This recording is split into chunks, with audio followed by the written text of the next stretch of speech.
Bismillahirrahmanirrahim. Terima kasih Tuan Yang di-Pertua Dewan, rakan-rakan perwakilan kerajaan, Pakatan Pembangkang, seterusnya, warga Dewan yang saya muliakan. Assalamualaikum warahmatullahi wabarakatuh dan salam perbahasan saya hulurkan buat anda semua. Tuan Yang di-Pertua Dewan bertindak selaku Menteri Kedua di Perwakilan Kerajaan pada hari ini.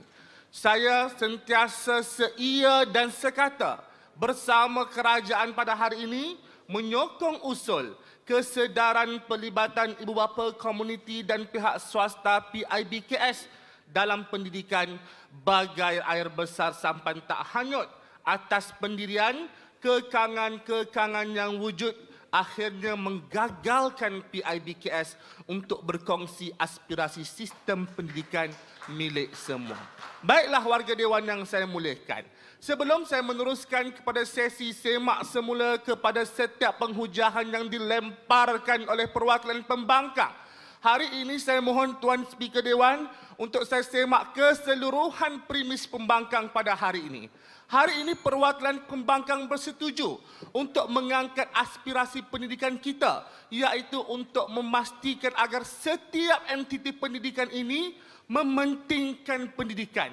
Tidak hanya kerajaan, tidak hanya guru-guru warga Dewan sekalian.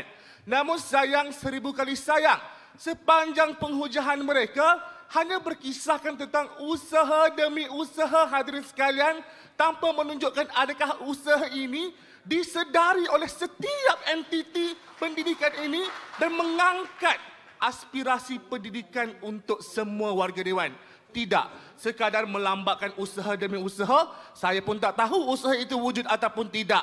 Dalam keadaan kita tidak tahu ini, adakah kita sudah mencapai aspirasi pendidikan untuk semua? Tidak, warga Dewan yang saya muliakan.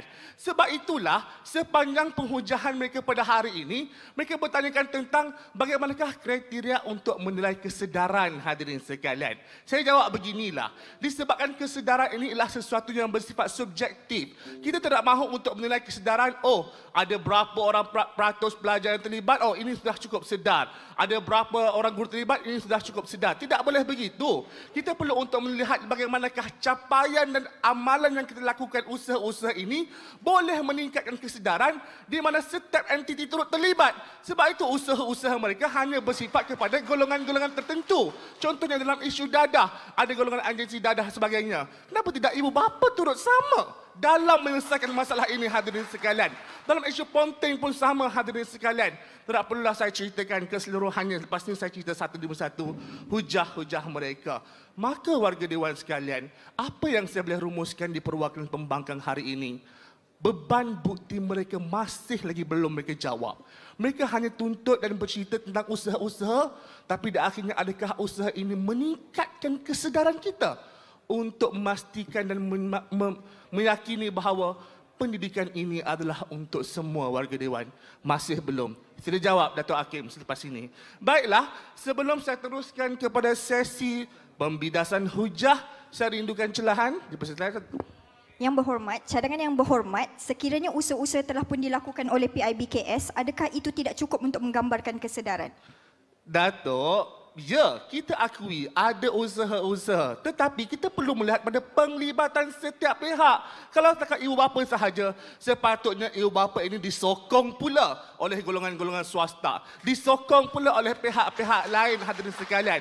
Dan saya ragui perkara ini. Kalau ada penglibatan pun, adakah penglibatan ini kerana keterpaksaan ataupun sukarela kita hadirin sekalian? Sebab itulah kita lihat dalam isu-isu seperti mesyuarat PIBG hadirin sekalian.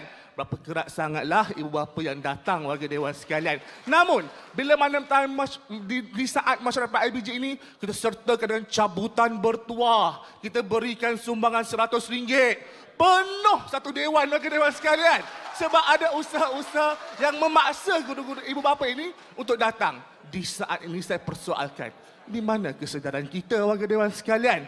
Sebab itulah hadirin sekalian, dalam isu seperti akaun ini hadirin sekalian, tahukah anda golongan swasta yang memberi sumbangan ini, mereka ini diberikan pengecualian cukai. Maknanya, mereka tidak memberikan ruang secara sukarela. Mereka sebenarnya tidak sedar pun kepentingan pendidikan. Sebaliknya, hanya semata-mata hendak mendapatkan pengecualian cukai warga dewan sekalian. Di manakah kesedaran pendidikan untuk semua warga dewan? Dipersilakan lagi. Adakah sekarang anda mencadangkan kita perlu pula untuk mengukur ikhlas ataupun tidak? Asalkan sahaja ada tindakan seperti kata Perdana Menteri, bukankah itu menunjukkan kesedaran? Baiklah, kalaulah ikhlas ni boleh diukur, saya nak ukur warga dewan sekalian. Cumanya, bila mana kita sebut tentang PIBKS, ia melibatkan ketiga-tiga entiti ini perlu bersinergi sesama mereka. Bukan satu pihak sahaja, hadirin sekalian. Barulah kita boleh mengangkat PIBKS ini ada kesedaran. Ialah sampai yang hanyut disebabkan air besar warga dewan sekalian. Baiklah, saya lihat kepada hujah di perwakilan pembangkang.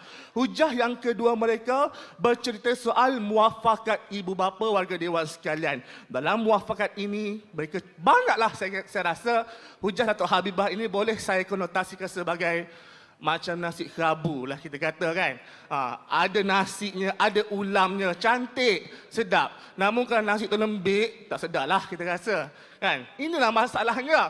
Analisis mereka terhadap kesedaran yang patut dilakukan oleh setiap entiti tidak dijalankan. Sebab itulah mereka hanya bercerita soal bila mana ada masalah ponteng sekolah, hanya beberapa pihak saja yang terlibat. Dan bila ada masalah sahaja baru mereka terlibat. Sepatutnya dalam keadaan tidak ada masalah pun, golongan-golongan ini juga terlibat warga dewan sekalian. Barulah kita boleh mengangkat bahawa pendidikan ini untuk semua tuan yang di-Pertua Dewan. Saya rasa cukup terbidas hujah yang kedua.